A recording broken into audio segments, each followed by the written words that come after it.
Libya की मुसल्लह फ़ौज के डिप्टी कमांडर इन चीफ ने GHQ का दौरा किया। GHQ पहुंचने पर मोअज़्ज़ज़ मेहमान को तीनों मुसल्लह फ़ौज के चाको चौबंद दस्ते ने गार्ड ऑफ ऑनर पेश किया। ISPR के मुताबिक लेफ्टिनेंट जनरल सद्दाम खलीफा ने फील्ड मार्शल सैयद आसिम मुनीर से मुलाकात की। बाहमी दिलचस्पी के उमूर, इलाकाई सलामती, दिफाई अस्करी ताउन बढ़ाने पर तबादला ख्याल किया गया।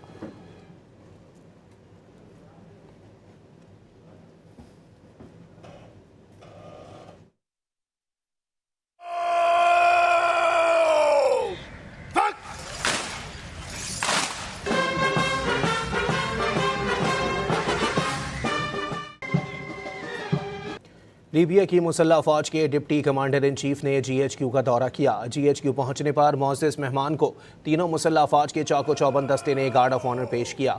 ISPR के मुताबिक लेफ्टिनेंट जनरल सद्दाम खलीफा ने फील्ड मार्शल सैयद आसिम मुनीर से मुलाकात की। बाहमी दिलचस्पी के उमूर, इलाकाई सलामती, दिफाई अस्करी ताउन बढ़ाने पर तबादला ख्याल किया गया।